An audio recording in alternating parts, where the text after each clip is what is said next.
सिर्फ DD national पर, देश का पहला चैनल, देश का अपना चैनल।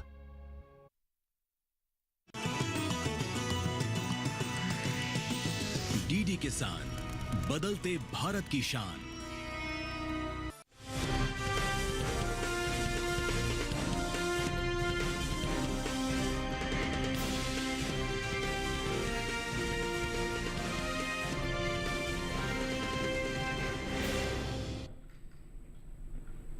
नमस्कार, आप देख रहे हैं दूरदर्शन किसान। मंडी खबर में आपका स्वागत है। मैं हूं अंजू सिंह।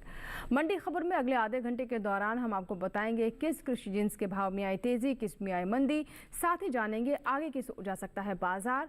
आज हम खास तौर से बात करेंगे मसूर, धनिया, जौ, ग्वार, तिल और लहसुन की। इसके अलावा भी कई और जिन्सों के भाव आप मंडी खबर में जान सकेंगे। लेकिन सबसे पहले नजर सुर्खियों पर।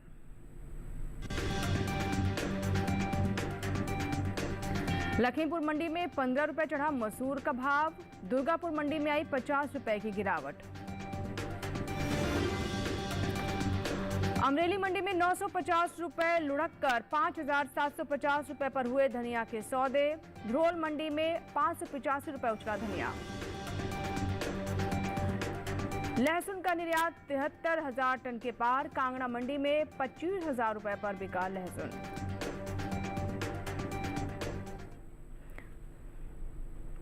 और आइए सबसे पहले हम बात करते हैं मसूर की। मंगलवार को ज्यादातर कृषि उपज मंडियों में मसूर के सौदों में मिला जुला रुख ही देखने को मिला। फतेहपुर और लखीमपुर मंडी में मसूर के भाव में तेजी रही। वहीं दुर्गापुर मंडी की बात करें तो यहां पर मसूर के भाव नीचे आए, जबकि सफदरजंग मंडी में इस दौरान मसूर के भाव स्थिर रहे। बात आवक की करें तो इन दोनों मंडियों में मसूर की आवक सामान्य बनी हुई है।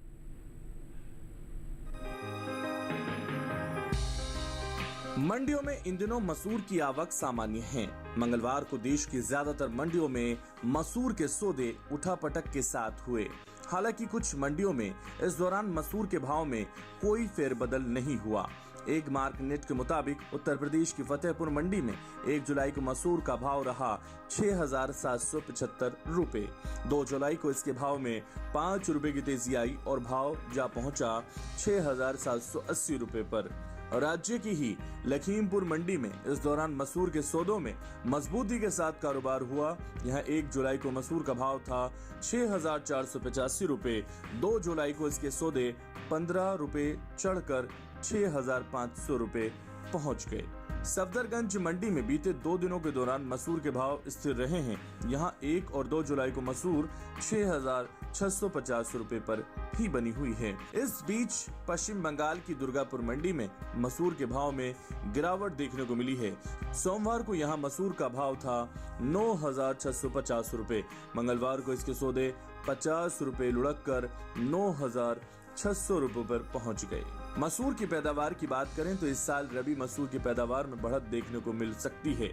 कृषि मंत्रालय के दूसरे अग्रिम अनुमान के मुताबिक साल 2023-24 के दौरान देश में मसूर की उपज 16,36,000 टन होने का अनुमान जताया गया है, जबकि बीते साल की समान अवधि के दौरान मसूर की उपज 15,59,000 टन ही रही थी। बता दें कि केंद्र सरकार ने विपणन सीजन 2024-25 के लिए रबी फसलों की न्यूनतम समर्थन मूल्य में बढ़ोतरी की है। रबी फसलों में सबसे ज्यादा बढ़ोतरी मसूर की दाल की एमएसपी में हुई है। रबी सीजन 2024-25 के लिए मसूर दाल की एमएसपी में 425 रुपए प्रति क्विंटल की बढ़ोतरी हुई है और अब इसका न्यूनतम समर्थन मूल्य 6,000 रुपए से बढ़कर 6,425 रुपए प्रति क्विंटल पहुंच गया है। और आइए बात करते हैं धनिया की। धनिया के निर्यात में इस साल इजाफा देखने को मिला है। साल 2023-24 के दौरान धनिया का निर्यात 1 लाख टन के पार पहुंच गया। वहीं बात भाव की करें तो मंगलवार को अधिकतर मंडियों में धनिया के सौदों में उठापटक का दौर देखने को मिला। फिलहाल मंडियों में धनिया की आवक सामान्य है। मंगलवार को ज्यादातर मंडियों में धनिया के सौदे मजबूती के साथ हुए। वहीं इस दौरान कुछ मंडियों में धनिया के भाव में गिरावट देखने को मिली। बात आवक की करें तो कृषि उपज मंडियों में इन दिनों धनिया की आवक सामान्य बनी हुई है। एक मार्क नेट के मुताबिक गुजरात की अमरेली मंडी में 1 जुलाई को धनिया का भाव रहा 6,700 रुपए। 2 जुलाई को इसके भाव में 950 रुपए की गिरावट आई और भाव 5,750 रुपए पर आ गया। जबकि राज्य की ही हलवद मंडी में इस दौरान धनिये के सौदों में तेजी के साथ कारोबार हुआ है। यहाँ 1 जुलाई को धनियों का भाव था 6,350 रुपए। 2 जुलाई को इसके सौदे में 200 रुपए मजबूत होकर 6,550 रुपए हो गया। इसी तरह ध्रांग ध्राक धनिये के भाव में उठाव देखने को मिला है। यहाँ 1 जुलाई को धनिये का भाव था 5,725 रुपए। 2 जुलाई को इसके सौदों में 550 रुपए की भारी उछाल देखने को मिली है और भाव 6,310 रुपए पर जा पहुंचा। विदेशी बाजार में भारतीय मसालों की लोकप्रियता तेजी से बढ़ती जा रही है।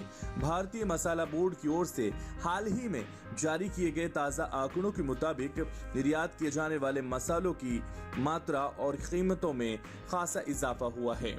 साल 2023-24 में देश से 15,39,692 टन मसालों का निर्यात हुआ है, जबकि बीते साल यानी 2022-23 से इसकी तुलना की जाए तो निर्यात 14,04,357 टन रहा था। वहीं बात धनिये के निर्यात की करें तो देश से होने वाले धनिये के निर्यात में इस साल बढ़त देखने को मिली है। साल 2023-24 के दौरान धनिये का निर्यात तकरीबन 8% बढ़ा है। भारतीय मसाला बोर्ड की ओर से हाल ही में जारी ताज़ा आंकड़ों के मुताबिक वित्त वर्ष 2023-24 के दौरान धनिये का निर्यात 1,08,000 टन के पार पहुंच गया है, जबकि बीते साल इस दौरान धनिये का निर्यात 54,481 टन का हुआ था। यानी बीते साल के मुकाबले इस साल धनिये का निर्यात करीब 54,143 टन बढ़त देखने को मिली है। और आए हमारे साथ बाजार के जानकार जुड़े हुए, उनसे हम बात करते हैं। हमारे साथ लगातार बाजार के जानकार अनुज गुप्ता जी फोन लाइन पर रहेंगे, जो कि अलग अलग मंडियों में जो जिंसों के भाव हैं उसके बारे में जानकारी देंगे। तो आइए बात करते हैं अनुज जी से। अनुज जी, क्या स्थिति लग रही है धनिये के फिलहाल मंडियों में? क्या भाव रह सकते हैं, किस दिशा में जा सकते हैं भाव? धनिये की अगर बात करें तो धनिये की डिमांड सामान्य रही है। हमने देखा है कि धनिये के भावों में कोई ज़्यादा तेजी मंदी देखने को नहीं मिली है।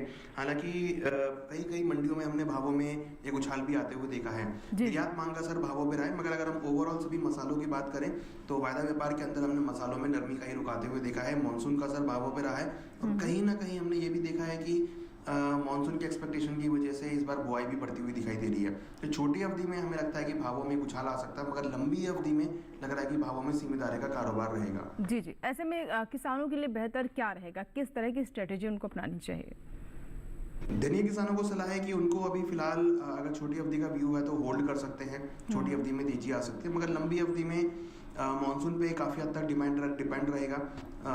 सोइंग बढ़ेगी तो भावों में आगे नरमी आ सकती है, आवक भी बढ़ सकती है। हमें लगता है कि छोटी अवधि के किसान क्रॉप को होल्ड करके चलें, मगर लंबी अवधि के लिए उनको क्रॉप को बेचकर निकल जाना चाहिए। बिल्कुल, तो लंबी अवधि में उन्हें उतना फ़ायदा नहीं होगा। फिलहाल जो छोटी अवधि के हिसाब से अगर आपकी योजना है तो वो बेहतर रहेगी, जैसा कि अनुज जी का कहना है। अनुज जी हमारे साथ बने रहे, आगे भी हम आपसे विभिन्न जो जिन्स हैं उनके बारे में जानकारी लेंगे और मंडियों में जो स्थिति है उस पर हम और विस्तार से आपसे समझेंगे ताकि हमारे किसानों को मदद हो सके। फिलहाल अब बढ़ते हैं आगे और मूंगफली की बात करते हैं। मूंगफली पर नजर डालें तो गुजरात के दीसा मंडी में मूंगफली का भाव रहा 6,250 रुपये। वहीं सावरकुंडला मंडी में भाव रहा 5,715 रुपये। उत्तर प्रदेश की फर्रुखाबाद मंडी में मूंगफली 5,625 रुपये बिकी, जबकि मैनपुरी मंडी में मूंगफली के सौदे 5,200 रुपये पर हुए। ये सभी भाव आपको बता दें कि आवक और गुणवत्ता के अनुसार है। इसी के साथ ही वक्त हुआ एक छोटे से ब्रेक का। ब्रेक के उस पार बात होगी जौ और ग्वार की। आप बने रहे दूरदर्शन किसान के साथ, देखते रहे मंडी खबर।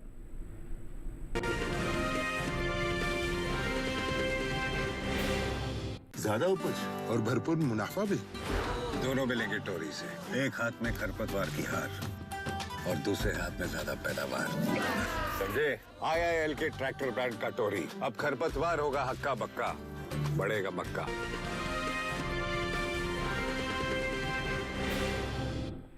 ब्रेक के बाद दूरदर्शन किसान पर एक बार फिर आपका स्वागत है। आप देख रहे हैं मंडी खबर और बुलेटिन के इस हिस्से में हम जानेंगे जौ के बारे में, लेकिन पहले बात ग्वार की। ग्वार की आवक मंगलवार को यहां पर सुस्त दिखाई दी। जी हां, ज़्यादातर मंडियों में इसकी आवक सुस्त ही रही और इक्का दुक्का मंडियों में ही ग्वार बिकवाली के लिए पहुंची। भाव पर नजर डालें तो एगमार्क नेट के मुताबिक गुजरात की हलवद मंडी में ग्वार का भाव रहा 4,925 रुपये। राज्य की ही भचाऊ मंडी में यहाँ पर आप देख सकते हैं भाव रहे 4,940 रुपये, जबकि राजस्थान की बस्सी मंडी में इस दौरान ग्वार के सौदे 4,784 रुपये पर हुए। सभी भाव आप टेलीविजन स्क्रीन पर देख सकते हैं। बात ग्वारगम की निर्यात की करें तो भारत विश्व स्तर पर ग्वारगम का प्रमुख निर्यातक है। भारत बड़ी मात्रा में दूसरे देशों को ग्वार उत्पादों के विभिन्न रूपों का निर्यात करता है। भारत हर साल कुल ग्वारगम की उपज का करीब 90% निर्यात कर देता है। वहीं ग्वारगम के निर्यात पर नजर डालें तो एपिडा की ओर से जारी ताज़ा आंकड़ों के मुताबिक साल 2024-25 में अप्रैल महीने के दौरान ग्वारगम के निर्यात में इजाफा देखने को मिला। बीते एक महीने के दौरान ग्वारगम का निर्यात 39,000 टन के पार पहुंच गया, जबकि बीते साल इस दौरान ग्वारगम का निर्यात 30,190 टन का हुआ था। बता दें कि भारत में ग्वारगम की खेती राजस्थान, गुजरात, हरियाणा, पंजाब, उत्तर प्रदेश, मध्य प्रदेश, तमिलनाडु, महाराष्ट्र, कर्नाटक, आंध्र प्रदेश में प्रमुख रूप से की जाती है।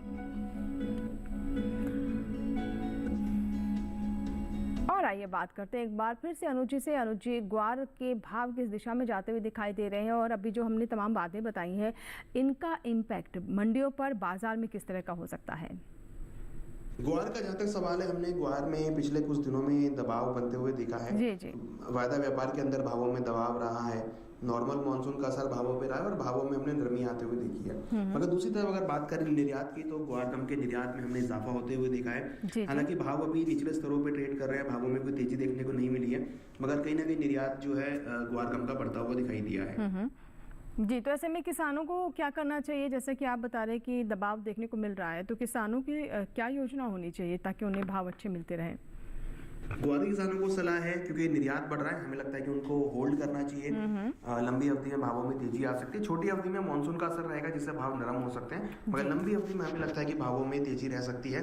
किसान ग्वार को होल्ड करके चल सकते हैं। हमें लगता है कि अगर होल्ड करते हैं तो उनको अच्छे दाम मिल सकते हैं। बिल्कुल, तो अगर आप लंबी अवधि के बारे में सोच रहे हैं तो आपको लाभ हो सकता है कि क्योंकि निर्यात मांग लगातार बढ़ रही है और इसका फ़ायदा आप किसानों को हो सकता है। लेकिन अगर छोटी अवधि यानी हाल फिलहाल में आप बेचने की सोच रहे हैं तो डिसीजन आप थोड़ा सोच समझ कर लीजिएगा, क्योंकि मॉनसून का प्रभाव होगा और भाव जो है वो नरम भी हो सकता है, ऐसा कहना है हमारे एक्सपर्ट का। अनुज जी, आप हमारे साथ बने रहें। अभी हम बात करते हैं सरसों की और देखते हैं सरसों के भाव क्या रहे। शुरुआत मंडी में भाव रहा 5,680 रुपये, जबकि उत्तर प्रदेश के चौबेपुर मंडी में सरसों के सौदे 5,650 रुपये पर हुए। सही भाव आवक और गुणवत्ता के अनुसार है। और आइए बात करते हैं जौ की। कृषि उपज मंडियों में जौ की आवक सामान्य देखने को मिल रही है। भाव की बात करें तो एगमार्क नेट के मुताबिक राजस्थान की बस्सी मंडी में जौ का भाव रहा 1,994 रुपये। उत्तर प्रदेश की अलीगढ़ मंडी में भाव रहा 2,220 रुपये। आजमगढ़ मंडी में जौ के सौदे 2,225 रुपये पर हुए, जबकि राज्य की ही अजनेरा मंडी में इस दौरान जौ के सौदे 2,230 रुपये पर हुए।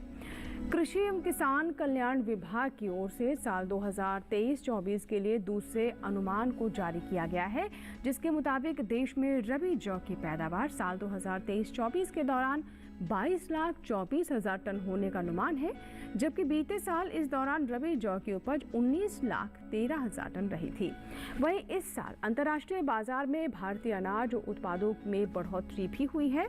एपिडा के मुताबिक भारत ने साल 2022-23 के दौरान 3,801.18 मीट्रिक टन के निहित अन्य अनाजों जैसे कि चावल, गेहूं, मक्का और श्री अन्न यानी मिलेट्स का निर्यात किया है, जिसकी कीमत 27.40 करोड़ रुपए है। भारत ने साल 2022-23 के दौरान वियतनाम, सऊदी अरब, संयुक्त अरब अमीरात, रूस, मलेशिया और कतर को निर्यात किया है। और आइए जौ पर बात करते हैं अनुज जी को। अनुज जी, आपसे हम जानना चाहेंगे कि जौ की स्थिति क्या है बाजार का रुख, भाव कितने नरम कितने गर्म, क्या स्थिति नजर आ रही है? जहाँ तक जौ का सवाल है, हमने जौ के भावों में पिछले कुछ समय में तेजी बनते हुए देखी है, मोटे अनाजों में तेजी आती हुई दिखाई दी है। हालांकि मंडियों में आवक सामान्य रही है और इस बार जौ की पैदावार भी बढ़ सकती है। मॉनसून का असर सभी मोटे अनाजों पर आता हुआ दिख रहा है और हम देख रहे हैं सभी की पैदावार इस बार बढ़ सकती है। तो जौ की पैदावार भी इस बार बढ़ सकती है। हालांकि डिमांड भी बढ़ती हुई दिखाई दी है, मगर जिस तरीके से पैदावार बढ़ रही है, लग रहा है कि भाव आने वाले दिनों में एक सीमित दायरे में रह सकते हैं। जी, किसानों के लिए सलाह क्या रहेगी? जैसे कि आप बता रहे हैं कि उपज भी बढ़ेगी और लेकिन भाव जो है वो सीमित दायरे में ही नजर आ रहे हैं, तो किसानों को क्या करना चाहिए ऐसे में अनुज जी? जौ के किसानों को सलाह है कि अगर छोटी अवधि का व्यू है तो निकल सकते हैं क्रॉप से, क्योंकि हमें लगता है कि अभी फिलहाल आवक सामान्य है और जिस तरीके से नॉर्मल मानसून है उसका असर भावों पे रहेगा, तो आगे पैदावार भी अच्छी देखने को मिल सकती है। तो हमें लगता है कि किसानों को क्रॉप को बेच के निकल जाना चाहिए, भावों में नरमी देखने को मिल सकती है। बिल्कुल बिल्कुल, तो ये सलाह है अनुज जी की तरफ से। आइए बढ़ते आगे, सोयाबीन की बात करते हैं। देखते हैं सोयाबीन के भाव देश की अलग अलग मंडियों में क्या रहे। गुजरात की दाहोद मंडी से हम शुरुआत करते हैं, जहां पर सोयाबीन का भाव रहा 4,415 रुपये। अमरेली मंडी में भाव रहा 4,230 रुपये। मध्य प्रदेश की इंदौर मंडी में सोयाबीन 4,700 रुपये पर बिकी, जबकि महाराष्ट्र की भोकरदन मंडी में सोयाबीन के सौदे 4,500 रुपये पर हुए। सही भाव आवक और गुणवत्ता के अनुसार है। फिलहाल यहाँ वक्त हुआ एक छोटी सी ब्रेक का। ब्रेक के बाद हम जानेंगे लहसुन और साथ ही तिल का हाल। कहीं मत जाएगा, देखते रहें मंडी खबर।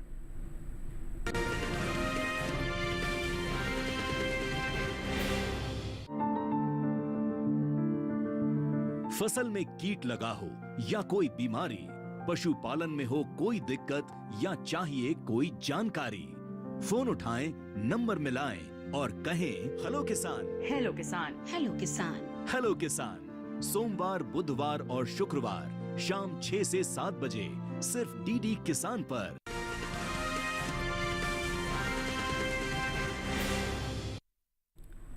ब्रेक के बाद एक बार फिर आपका स्वागत है। आप देख रहे हैं मंडी खबर। आइए बात करते हैं लहसुन की।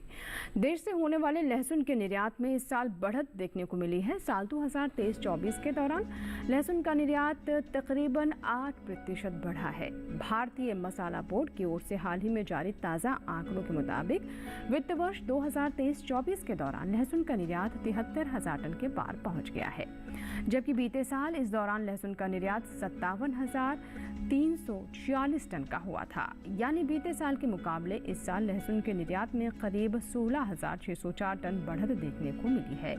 फिलहाल कृषि उपज मंडियों में लहसुन की आवक सामान्य बनी हुई है। भाव की बात करें तो एग मार्क नेट के मुताबिक मंगलवार को गुजरात के राजकोट मंडी में लहसुन का भाव रहा 9,500 रुपये, जैसा कि आप स्क्रीन पर देख सकते हैं। हिमाचल प्रदेश की कांगड़ा मंडी में भाव रहा 25,000 रुपये। जम्मू कश्मीर की उधमपुर मंडी में लहसुन के भाव आप देख सकते हैं 13,500 रुपये दर्ज किए गए, जबकि महाराष्ट्र की पुणे मंडी में इस दौरान लहसुन के सौदे 10,000 रुपये रहे। बता दें कि इस साल घरेलू स्तर पर लहसुन की उपज में कमी देखने को मिली है। भारतीय मसाला बोर्ड के मुताबिक लहसुन की पैदावार साल 2022-23 के दौरान 33,68,821 टन हुई है, जबकि बीते साल इस दौरान लहसुन की उपज 35,23,436 टन थी। यानी साल 2022-23 में घरेलू स्तर पर लहसुन की पैदावार बीते साल से 1,54,000 टन कम हुई है। और आइए बात करते हैं अनुज गुप्ता जी से लहसुन पर। अनुज जी, क्या स्थिति नजर आ रही है लहसुन के बाजार की? बात करें लहसुन की तो इस बार लहसुन के निर्यात में इजाफा देखने को मिला है और हमने देखा है कि लहसुन के भावों में उछाल भी आता हुआ दिखाई दिया है। हालांकि इस बार लहसुन की पैदावार भी अच्छी रही है, मगर निर्यात मांग के चलते हमने भावों में सपोर्ट आते हुए देखा है। लहसुन के अंदर लग रहा है कि आने वाले दिनों में निर्यात मांग का असर रहेगा। हालांकि पैदावार भी अच्छी है और मानसून भी अच्छा है, तो छोटी अवधि में एक उछाल देखने को मिल सकता है, जबकि लंबी अवधि में लग रहा है कि भाव सीमित दायरे में रहेंगे। जी जी, किसानों को क्या सलाह देंगे आप? क्योंकि जैसे कि आप बताएं लंबी अवधि में भाव सीमित दायरे में रहेंगे, छोटी अवधि में अलग परिस्थितियां होंगी। किसानों को किन बातों को ध्यान में रखकर फैसला लेना चाहिए? लहसुन के किसानों को सलाह है कि अगर छोटी अवधि का व्यू है तो होल्ड करके चल सकते हैं, मगर अगर लंबी अवधि का है तो जो भी उछाला मिलता है उसमें बिकवाली करें, अपने माल को बेच के निकल जाए, क्योंकि आगे चलकर अच्छे नॉर्मल मानसून की वजह से पैदावार बढ़ सकती है। हम देख भी रहे हैं कि नॉर्मल मानसून का असर एग्रीकल्चर कमोडिटी पे आता हुआ दिख रहा है और सभी के अंदर हमें एक सीमित दायरे का कारोबार देख रहे हैं। इस बार लग रहा है कि पैदावार बढ़ सकती है, तो हमें लगता है कि लंबी अवधि में किसानों को क्रॉप को बेच के निकल जाना चाहिए, छोटी अवधि के लिए क्रॉप को होल्ड कर सकते हैं। जी जी, तो ये सलाह है फिलहाल क्या करना चाहिए किसानों को। आइए बढ़ते आगे, गुड़ की बात करते हैं और गुड़ के भाव पर नजर डालें तो उड़ीसा के नवरंगपुर मंडी में गुड़ का भाव रहा 2000 रुपये। 2000 रुपये यहाँ पर भाव दर्ज किया गया, स्क्रीन पर आप देख सकते हैं। राजस्थान के उदयपुर में भाव रहा 4000 रुपये, यानी उदयपुर मंडी का भाव आप देख रहे हैं 4000 रुपये। उत्तर प्रदेश की अलीगढ़ मंडी में भाव रहा 4350 रुपये और बदायूं मंडी में गुड़ के सौदे 4100 रुपये पर हुए। सही भाव आवक गुणवत्ता के अनुसार है। गुड़ के बाद आइए हम नजर डालते हैं अरंडी पर। गुजरात की अमरेली मंडी में अरंडी का भाव रहा 5250 रुपये। दीसा मंडी में भाव रहा 5700 रुपये। हल्द्वानी मंडी में अरंडी 5600 रुपये पर बिकी, जबकि सिद्धपुर मंडी में अरंडी के सौदे 5677 रुपये पर हुए। और आइए अब आखिर में बात तिल की। इन दिनों मंडियों में तिल की आवक सीमित देखने को मिल रही है। एग मार्केट के मुताबिक मंगलवार को गुजरात की अमरेली मंडी में काले तिल का भाव रहा 15300 रुपये। दाहोद मंडी में भाव रहा 12000 रुपये। धरोल मंडी में तिल के सौदे 11230 रुपये पर हुए, जबकि राज्य की राजकोट मंडी में इस दौरान काले तिल के सौदे 15105 रुपये पर हुए। कृषि एवं किसान कल्याण मंत्रालय ने हाल ही में साल 2023-24 के लिए प्रमुख खरीफ और रबी मौसम की फसलों की पैदावार का दूसरा अग्रिम अनुमान जारी किया है, जिसमें पिछले कृषि वर्ष से जायद के मौसम को रबी मौसम से अलग कर दिया गया है और इसलिए इस साल क्षेत्र उत्पादन और उपज के दूसरे अग्रिम अनुमान में सिर्फ 2 ही मौसम को शामिल किया गया है, जो है खरीफ और रबी मौसम। रबी और खरीफ तिल की उपज पर नजर डालें तो साल 2023-24 के दौरान खरीफ तिल की पैदावार 3,96,000 टन होने का अनुमान जताया गया है, जबकि बीते साल इस दौरान खरीफ तिल की उपज 3,92,000 टन थी। वहीं रबी तिल की उपज साल 2023-24 में 33,000 टन हो सकती है, जो बीते साल से ज़्यादा नजर आ रही है। वहीं रबी और खरीफ तिल की उपज का असर इसके बाजार भाव पर पड़ता दिख रहा है। और आइए बात करते हैं अनुज से। अनुज जी, क्या नजर आ रहा है तिल के बाजार में, क्या स्थिति दिख रही है? तिल की अगर बात करें तो तिल की इस बार पैदावार बढ़ सकती है। हमने तिल में इस बार भावों को सीमित दायरे में व्यापार होते हुए देखा था। हालांकि अगर हम देखें तो इस बार पैदावार बढ़ेगी तो आगे मंडियों में आवक भी बढ़ती हुई दिखाई दे सकती है। हालांकि अभी हम देखें तो डिमांड ऐसा नहीं दिखाई दे रहा है कोई, मगर कहीं ना कहीं लंबी अवधि में डिमांड भी देखने को मिल सकती है। तो छोटी अवधि अगर बात करें तो पैदावार बढ़ने की वजह से, आवक बढ़ने की वजह से भावों में एक सीमित दायरे का कारोबार रह सकता है, मगर लंबी अवधि में हमें लगता है कि भावों में डिमांड के चलते भावों में उछाल आ सकता है। जी, तो किसानों को क्या करना चाहिए? तिल की अगर बात करें तो तिल की इस बार पैदावार बढ़ सकती है। हमने तिल में इस बार भावों को सीमित दायरे में व्यापार होते हुए देखा था। हालांकि अगर हम देखें तो इस बार पैदावार बढ़ेगी तो आगे मंडियों में आवक भी बढ़ती हुई दिखाई दे सकती है। हालांकि अभी हम देखें तो डिमांड ऐसा नहीं दिखाई दे रहा है कोई, मगर कहीं ना कहीं लंबी अवधि में डिमांड भी देखने को मिल सकती है। तो छोटी अवधि अगर बात करें तो पैदावार बढ़ने की वजह से, आवक बढ़ने की वजह से भावों में एक सीमित दायरे का कारोबार रह सकता है, मगर लंबी अवधि में हमें लगता है कि भावों में डिमांड के चलते भावों में उछाल आ सकता है। बिल्कुल, तो लंबी अवधि में क्या स्थिति रहेगी, छोटी अवधि की स्थिति क्या है, इसके बारे में भी आपने विस्तार से अनुज जी से जाना। अनुज जी, बहुत बहुत शुक्रिया तमाम जानकारी देने के लिए, और निश्चित तौर पर इससे हमारे किसानों को अपने फैसले लेने में मदद होगी, उनका सही मार्गदर्शन होगा। शुक्रिया। और इसी के साथ ही आज के मंडी खबर में बस इतना ही। उम्मीद है कि किसानों को अपनी उपज का सही भाव लेने में मंडी खबर से मदद हो रही होगी। चलते चलते ये भी बता दें कि आप ये कार्यक्रम यानी मंडी खबर हमारे YouTube चैनल पर भी देख सकते हैं। इसके लिए करना बस आपको ये है कि टेलीविज़न स्क्रीन पर दिखाए जा रहे इस QR कोड को स्कैन करें और YouTube पर भी देखें मंडी खबर। फिलहाल इसी के साथ ही आपसे लेंगे विदा, नमस्कार। लेकिन आप देखते रहें दूरदर्शन किसान।